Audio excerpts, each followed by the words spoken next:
So starting with you, Mike, how many years of journalism? Well, I started at the Sun-Times in 1973, and I retired from Channel 32 in 2023, 50 years. 50 years. Derrick? Let's see, I started at the Tribune in 1976, and I retired from CBS 2 in 2020. So do the math on that. What is Oh, that? okay, that's 47 years. How about you, Craig? Well, if you don't count when I was a copy boy at the New York Times for a couple that of counts. years, That counts. then it would be about maybe 52 years total, 50 in radio. 48 for me. 48 years. So, Mike, you retired last year. Derrick, you retired several years ago. What advice do you have for Craig in retirement? Well, I gather it's going very well. Yeah. We were chatting just before the recording began. Just have fun.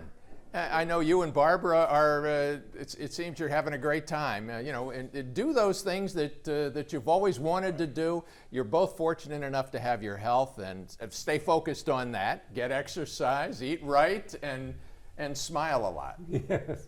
Derrick? Enjoy every day.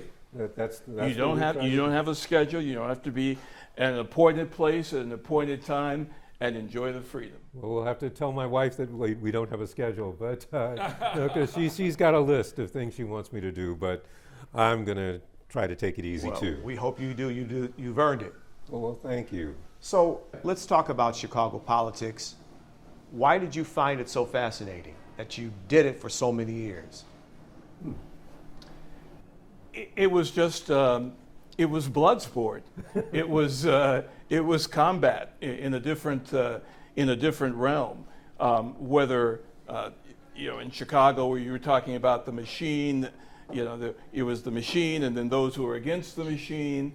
And then morphed into something different during the Harold Washington years. It morphed into something different during the Richie Daley years, and it's continued to change. But it was one of the unique things about Chicago compared to other big metropolitan areas is that everybody was interested in Chicago politics. You don't find that in New York.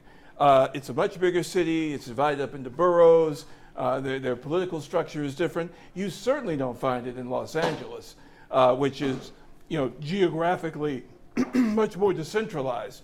But in Chicago, even the suburbanites, most of them, had moved from Chicago, so they had an interest and a knowledge of the way things worked. And everybody was interested in it. It was dynamic, it was colorful, and as I said, it wasn't for the faint of heart. Well, so we're here at the Billy Goat Tavern, Jim, where Mike Royko famously used to hang out, and became his columns about this place created the Cheeseburger skit on Saturday Night Live with the Belushi brothers, who were from Chicago. I came to Chicago because Mike Royko's boss was assigned readings in 2 classes. His book, Boss. His book, Boss, Yes. was assigned reading at Georgetown University in 2 of the government major classes that I took. And I found it fascinating, and it was so entertaining. And I got a job at the Sun-Times right out of school. I'd been the editor of the editor-in-chief of my college paper, and I got here and was I just fell in love with the place, and I was enormously entertained. Got to cover Richard J. Daley's last 2 years in office and his final campaign, and I never looked back. What I found fascinating was that you could see the politics of this city because it was so public and so active. You could see it evolve. And my time in Chicago started in 1983, right when Harold Washington was being taken seriously as a mayoral candidate. And so I've gotten to see how his administration started to dismantle the old machine, what happened to that machine under Richard Daley. I think you also get to see an evolution of the city council and the mood of politics in Chicago. I think at one point I think there was, and this was even in Springfield, that there was kind of a compact among those who govern the city, that they may have all had different philosophies and different ways of approaching things, but the bottom line was, we're here to make the city work. And that was an agreement that at the end of the day, people were going to sit down and go, all right, how do we get out of this? How do we make it work? And I've seen that seemingly erode, both in Springfield, in this city council, and nationally, of course. And now it's, you have to win, you have to hammer down the other side. That's a whole different animal than we were looking at before. What about your relationship with the people you cover? Has it gotten more hostile? Is it easier now than it was when you started 50 years ago? So Craig referenced the 82-83 campaign of Harold Washington, and in that election, famously, Jane Byrne was the incumbent, and Richie Daley was another challenger. And Harold got about a little less than 35% of the vote.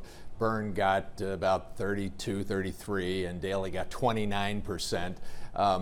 But in that 82-83 campaign, I had the experience one night of at going to a 6 p.m., 7 p.m. rally in Ed Verdoliak's 10th Ward at a Serbian church hall, and having a guy come up and spit on me and say, "You're a dirty N lover. Why don't you ever give us a fair break?" So then Harold Washington was appearing on 48th and Wabash at the Progressive Baptist Church. A few minutes later, I'm up there, and people are coming up to me saying, "You're not fair to Harold. You're so unfair, and all of you in the media, all of you in the white media, you're all just a bunch of blah, blah, blah." Now, that was far more intense than anything I encountered in the Trump era, personally.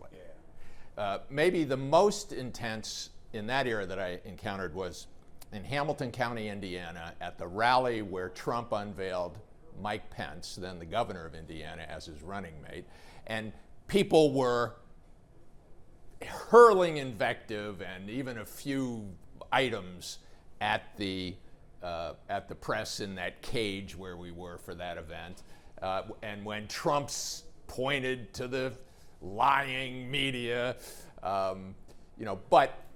but it's been intense at times.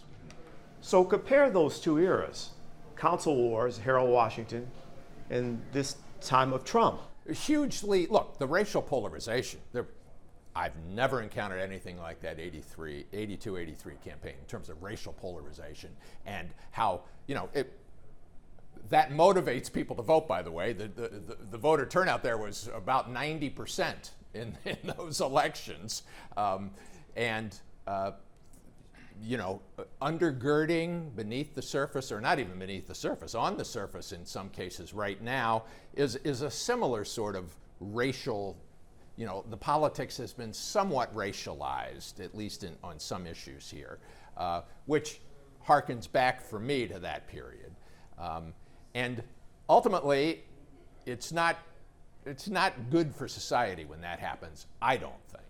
I think that because of our reach, I think we facilitate a lot of that, not intentionally, but we are like a megaphone for some of that.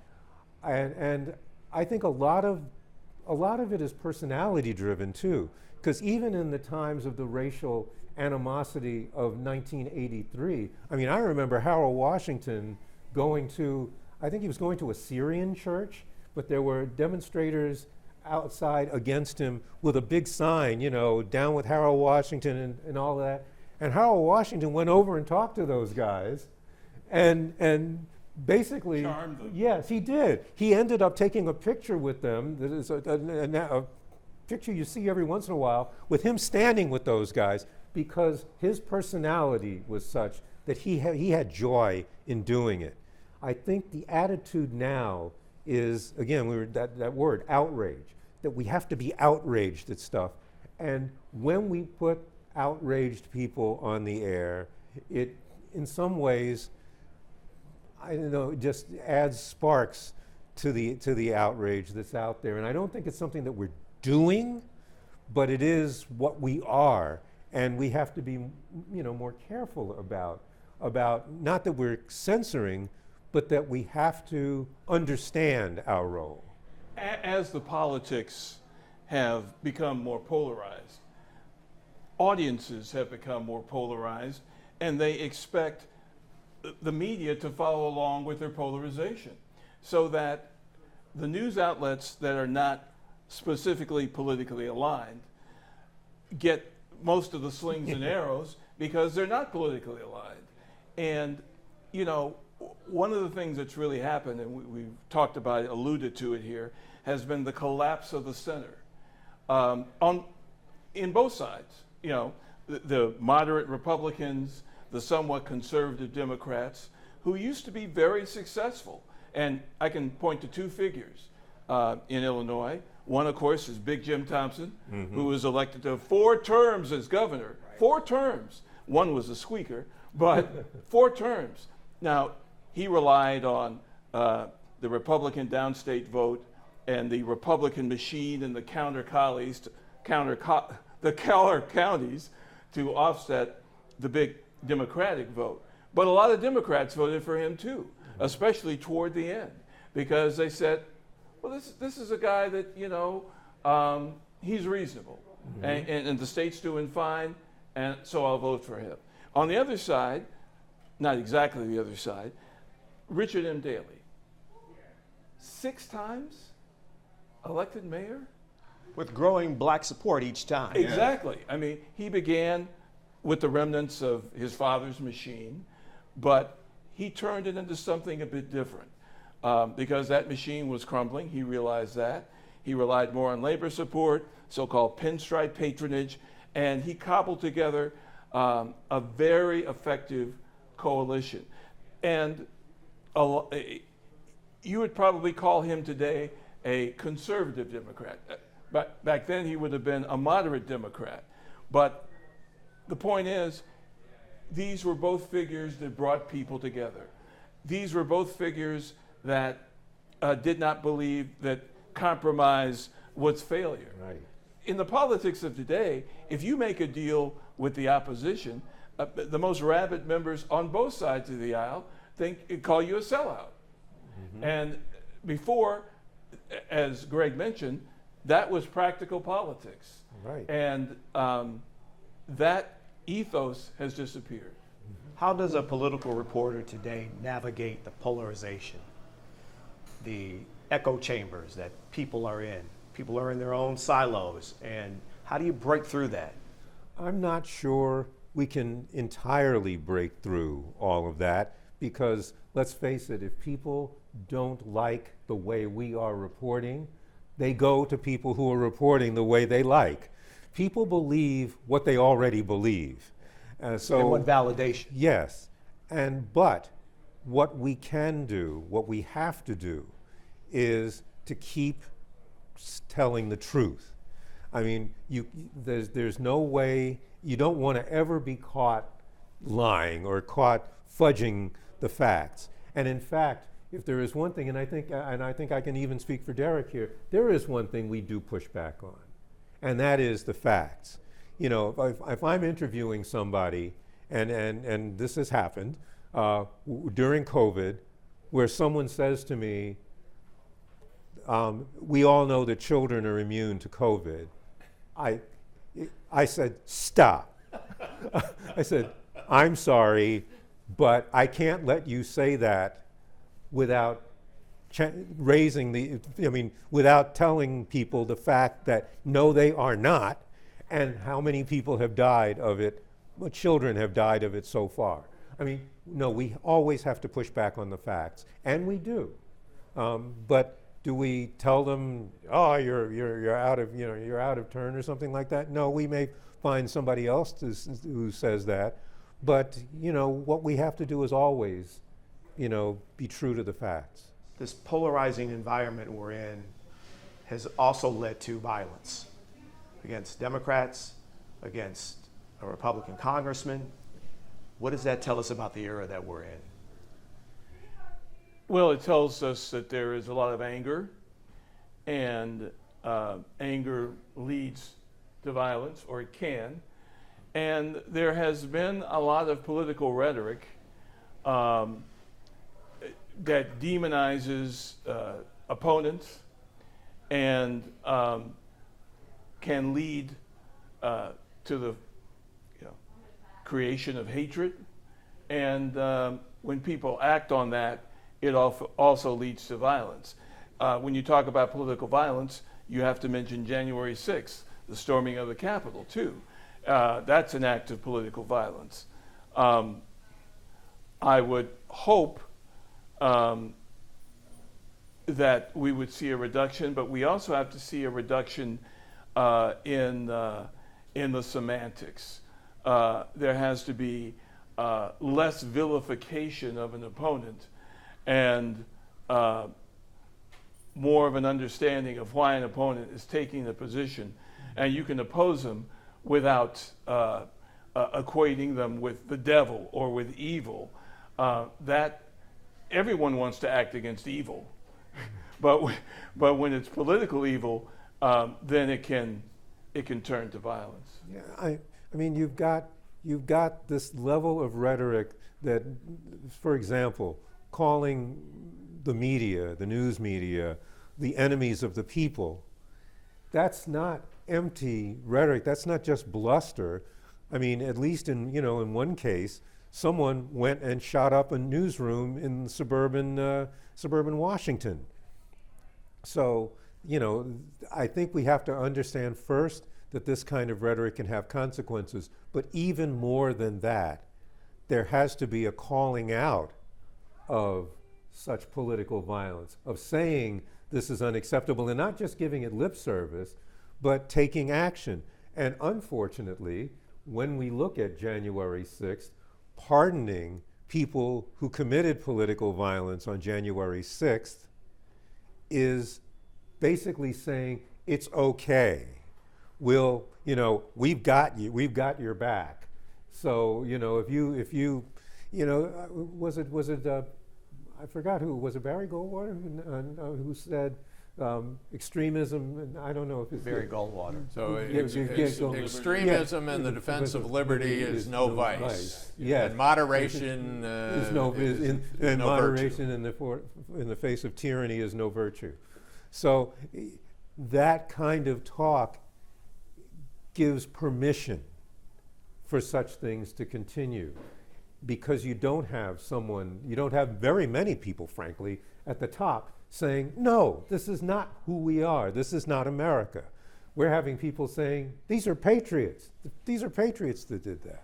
So it appears that the man, the anti-abortion activist, very strong pro-Trump fellow who is accused of killing Minnesota's former Speaker of the House and her husband, and then wounding another lawmaker and his wife, was motivated by the abortion issue, seeing it as life and death. It's when you get to that point that these politicians are murdering, in this case, infants or the unborn, that you get to that point. And clearly some of the people involved in January 6th had this apocalyptic vision of what was going on, as though, if Joe Biden were to become president, that would be the end of America. And in Washington, D.C., at a practice for the House Senate softball game, there was a Democrat, I think from Southern Illinois, who shot Steve Scalise, the Republican leader in the U.S. House. And, presumably, again, motivated, seeing somehow that this was a life and death thing, having Republicans in charge in Congress. I don't have an easy solution for this. I don't know where how we defuse this. I welcome ideas from anybody out there. I don't have one. Well, it's especially difficult in this social media era. Yes. Because all sorts of people without being rooted in the truth will just spew all sorts of things, and lots of people will believe it. So I don't know how you get past that. Yeah, and there's so much hate speech on, So much hate speech. the venom that we see online. I've gotten used to it. I mean, I don't, some people say, well, I don't even look at this stuff on. I look at it and I just think, oh, those poor people, those sick poor people. My wife can't stand to look at it. My wife says, how can you deal with it? She looks at some of the things people say, and and I've said, sweetie, just don't even look. Since my retirement was announced, I mean, there have been wonderful, touching messages from a lot of people, and then behind those, there's all the people who have another view, and it's like odious stuff. It is. And you just like, really? You actually said this in public with your name, So Illinois is a solidly blue state. Democratic governor, Democratic senators. Do the Republicans ever have a shot? I think they do, and they will have their shot when we least expect it. I don't know what's going to happen. It's a very unstable time in national politics, and what has happened here is that local politics in many parts of Illinois have been nationalized, and so you have the red parts of the state becoming, the Trump coalition parts of the state where that's a majority have become redder and redder. Southern Illinois, other parts of downstate used to be very Democratic. Total Trump territory now. The suburbs used to be Republican. I remember when George H.W. Bush was president in the 80s, eavesdropping on a Karl Rove briefing out in DuPage County, in which he referred to DuPage County as nationally one of the Republican fortress counties, because Republicans would get 75 to 80% of the vote there. Yes. Well, it's now democratically controlled, exactly. as Craig well knows. Yes, the city count. I mean, the county board and the county board president are, largely Democratic. The Republican suburbs have gone Democratic in Illinois. Downstate, formerly Democratic downstate, has gone Republican. Those are the biggest differences in politics here since I started in 1973 covering this stuff. And if somebody had told me that back in 1973, that in 50 years this will be the case, I would have said, what? What are you smoking? But the northwest and southwest sides in Chicago, which are technically Democratic, are... Trump wins precincts there. Yes, he does. And don't forget, even in DuPage County, the term rhino, a Republican in name only, I think probably started up in DuPage County. Because I could name, but I won't, some major politicians who would have been Democratic if they could have gotten away with it in DuPage, but were Republicans, and they just simply ran on they ran in the Republican primary. There was a time, I think it was, the last time was when George Ryan was governor, when Republicans controlled every statewide office. Mm-hmm. Every statewide office. Yeah. Now Democrats control every statewide office. Jim Edgar. Thank you.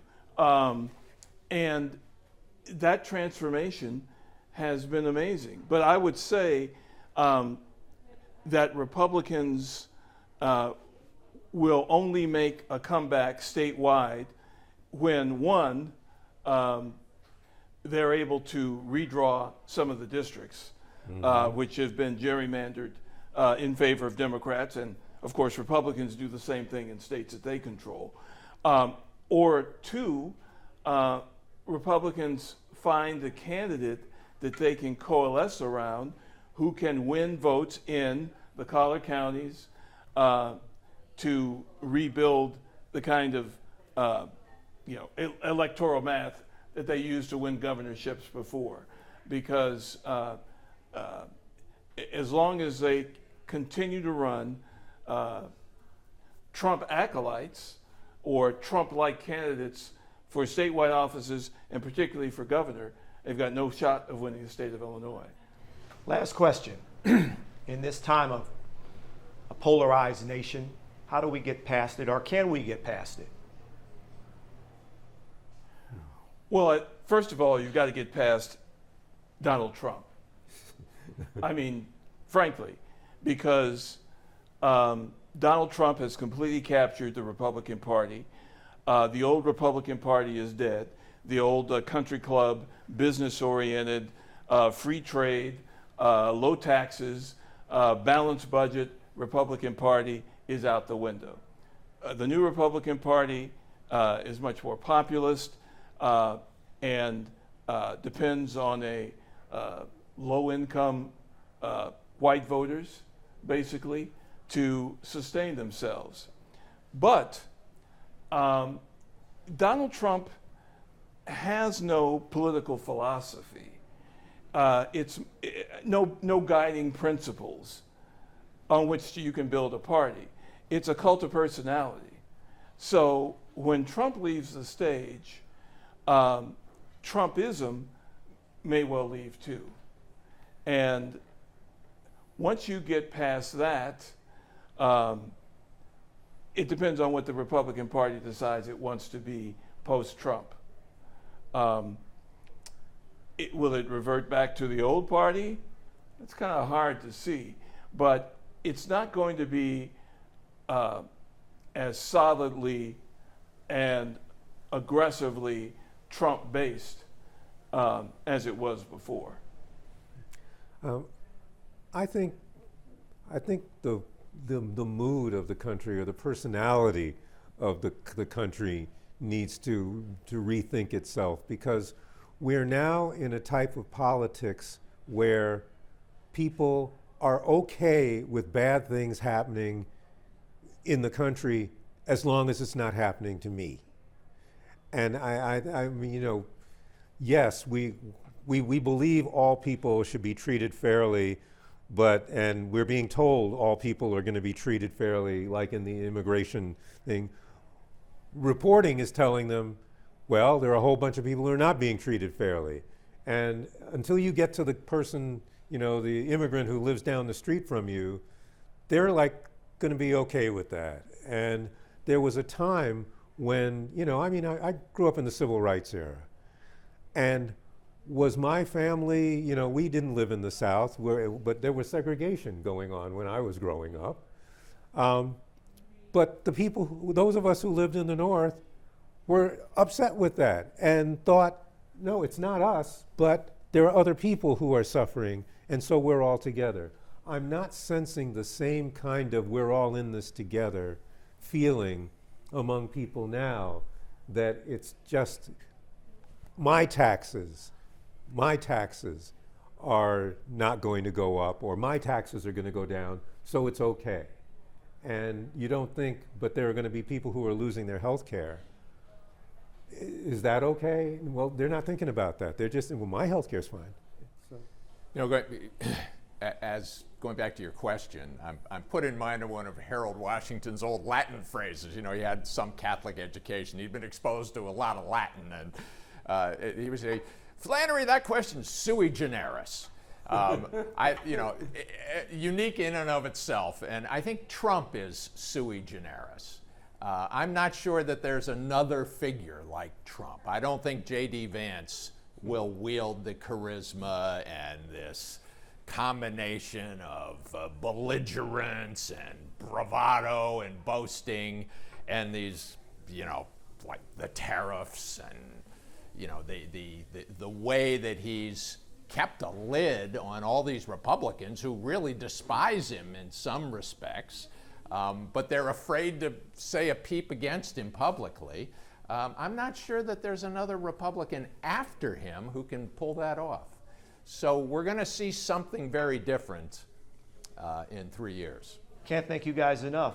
Mike Flannery, Derrick Blakley, Craig Dellimore, thanks so much. Great being with you guys.